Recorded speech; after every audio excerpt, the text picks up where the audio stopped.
if you get sick with COVID, many people will do that in private. And so I wanted to make a video. I have learned a lot over the last month when my entire family got COVID. You will not find any opinions in this video, only tips, information. I learned a lot about testing, a lot about treatments, things that I did not know about until a doctor or a nurse or someone would mention it to me, and then I would Google it. So I wanted to share because I genuinely believe that if you are sick, that some of these tips could really, really, really help you. And I wanted to share what I learned. No opinions, no talk about vaccines, just what I've learned, just passing on information.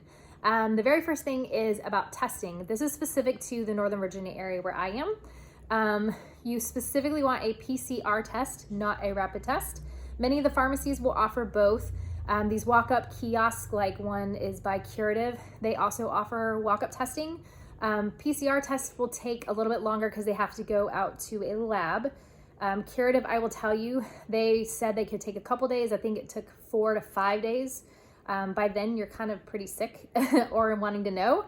But you want the PCR test, not the rapid test. The reason being, I know firsthand, there was a patient that was very, very positive with COVID and actually COVID pneumonia and everything. And they did a rapid test at the emergency room, and the doctor kind of freaked out and said he was freaked out because the test came back negative. And he said, I'm very worried because I don't know how many people I've now sent back out into the world with a negative rapid test, and they actually could have been positive. So get a PCR test. Some doctors like mine can still do the PCR test in like 30 minutes. So focus on that. Don't rely on a rapid test if it's negative, if you feel like you're sick. So that is tip number 1 about the testing.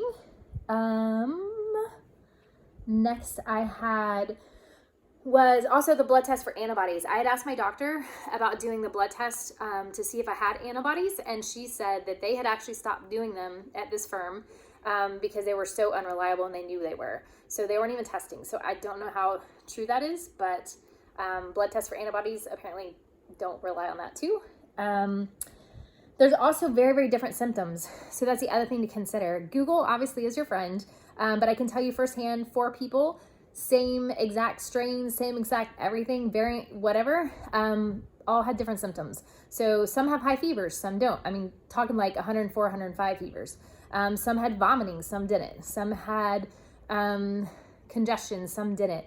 The body pains, I can tell you, was pretty, I just wanted it to stop at one point. It was kind of like a rolling blackout. It wasn't like a flu ache. It was like a deep ache, but in multiple parts of your body, and then it would roll to a different part of your body. I also had a nurse tell me that when it comes with the fevers, she said with flu, sometimes people have this wives' tale or whatever that that having a temperature could kind of burn it off. She said it does not work that way with COVID. It actually taxes your body. It makes it harder to fight off the virus, so that you have to really, really stay on top of the fevers. That's what a nurse told me. So very different symptoms. Monoclonal antibody infusions. I did not know that they existed, had not heard of them. There's an emergency order in place. It's technically considered an experimental medicine. It is just an IV. It takes about an hour to drip in, and they keep an eye on you for an hour. There's an emergency order for people that qualify. So you only have to answer yes to one of these questions. So if you have diabetes, if you have an immune disorder, a certain body mass index, I think there's a few other things like that you could qualify for these. I was sent to the emergency room and I did not qualify for them, but I went to the MedStar emergency room in Georgetown, and the doctor who was on staff just happened to say, I have so many of these in stockpile. I don't care if you don't qualify. If you want them, I'll give them to you anyway. Just a tip. I did also learn in the Innova system, Innova HealthPlex, there is one in Lorton that, by the way, if you're just looking for an emergency room, it's my new favorite find because it was never, ever busy when I went there, and the staff was super nice. They also are one of the sites of an antibody infusion clinic. You just have to go through a lot more steps of scheduling an appointment, talking to a doctor and things like that to get in there. But if you go to that emergency room and they decide you need them or you qualify, they have them there. And the other thing is you cannot get these monoclonal antibodies, are not for people that have been admitted. They explained it to me as once you've been admitted to the hospital, like admitted, at that point your body is too far off and it's fighting it and it can't handle the antibodies also. If you do get these infusions, you cannot get vaccinated for 90 days after you get them. But I will say 2 of my 4 patients in my family, it seemed to help. So that's what those are. They do, if you do get admitted, there's different things they can give you, but that is not one of them. So now you know to Google those. Zinc. I had no idea that zinc was such a big deal. Like for a lot of things in your life, but especially with COVID. I read some studies that said it even helps prevent the COVID virus replicating in your cells. Don't know if that's true, but it was super interesting and maybe go down a rabbit hole learning all about zinc and zinc deficiency. Super curious too. There's a cool way, if you can Google it, it's a zinc deficiency test where you actually take liquid zinc and based off of what you taste, it will tell you how deficient you are. But I didn't know it plays so much into a lot of things, but your taste and things like that. Because it's kind of interesting when they say, I was questioning the whole, you lose your sense of taste and smell with COVID. I know some people do, some people don't. I did not until I got congested. And I'm like, well, whenever my nose gets stuffy, I always lose that anyway. But apparently zinc, I'm super curious about the link of zinc to COVID, but Google that for sure. We actually all started taking zinc supplements and that could have helped as well. So that is zinc. I didn't know that there's kind of 3 phases of COVID. So the first phase is you kind of get sick, you kind of have symptoms like a lot of people do. The second phase is where you could end up with pneumonia, COVID pneumonia.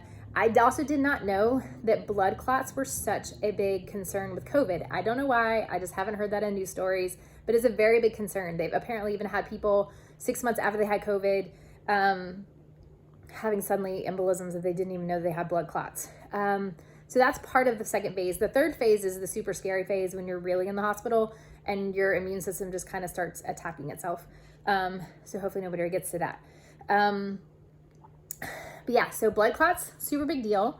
What the hospital recommended and what we are now taking is Bayer aspirin. There is a low dose, it's literally called low dose aspirin. So if you go to order this, first time I ordered the wrong one, it was regular aspirin. These are 81 milligram low dose aspirin tablets, and you just chew them up twice a day. I am not a doctor. I'm just telling you what the doctors recommended for the one who was admitted, and now we're all doing it because of blood clot concerns that I did not know about. So that's about aspirin. Don't order the wrong one. They're orange. They're actually kind of tasty. COVID pneumonia, super scary stuff. And this is why I've had pneumonia before, as has another one of my family members. It was always that it progressed from like bronchitis and a wet cough, like a wet sounding cough where you had junk in your chest. This is not. It could be a dry cough and you're super tired. I think because it's a dry cough, it may sneak up on you and you don't realize that you have a problem until you end up at the ER and you have hypoxia and you get admitted for pneumonia. And that's another whole rabbit hole at that point. We've now been there and done that. But I'm telling you, if you're not feeling well with COVID and you're not getting better, if you have a dry cough, it's just an annoying cough and you feel super tired, you feel like you're not getting better, you can go on Amazon, get one of these little pulse oximeter or whatever the heck they're called. I don't know. But you stick your finger in and you measure your levels of oxygen. We had one from Amazon and then the hospital gave us another one. Have these on hand. What we were told is if you get to 90% oxygen with these devices, then you need to go to the ER. They kind of said at 93, if you're staying around 93, you want to kind of consider going ahead in. But if you hit 90 is when they start putting oxygen on you. So super, super handy. Amazon, I would recommend having it on hand. Number one thing I also did not know exists. If you're in the hospital, they may tell you this. If you are at home trying to take care of yourself, the number one most important thing, Army guys will love us, is laying in the prone. Laying on your stomach, we are going back to our childhood and tummy time. Laying on your tummy for as many hours a day as you possibly can is apparently the number one very best thing that you can do to battle COVID pneumonia or possibly fight it off. Highly, apparently I've heard it's even literally saved people's lives just because they stayed on their tummies when they were told to by their doctors. We're going back to childhood. So pay attention to that also. And then if you're in the hospital, this is more for relatives, because everyone's super scared if you're in the hospital with pneumonia. There's 5 different levels of oxygen assistance they can give you. I just named it that. So you can start off with the little tubes like they give you in the ER in your nose. I've been told that most of those can push about 6 liters of air. If you just think about comparing that to like a liter bottle or 2-liter bottle of Coke, 6 liters of air a minute is what the little tiny tubes can do. The next level is they put you on a mask around your nose and mouth. That can apparently go up to around 15 liters of air. Then they have a big kind of corrugated tube they can put on your nose. That will push up to 70 liters of air a minute, which I was also told is that amount of air can also challenge and damage your lungs a little bit. So you don't want to stay on there very hard. And they can reduce your oxygen levels or percentages within that liters of air. Going up from there, if you don't do what the doctors tell you to, they can hook you up to a machine with a ventilator of sorts that pushes more oxygen than the 70 liters. And then the last stages of the ventilator that they put you on, super scary. So, and I've heard firsthand, there was a bunch of people being admitted to the hospital just recently. And the doctors were frustrated. They just weren't doing their tummy time, and they weren't keeping their oxygen. They weren't doing what they were told. And they ended up on the ventilator, which is super, super scary.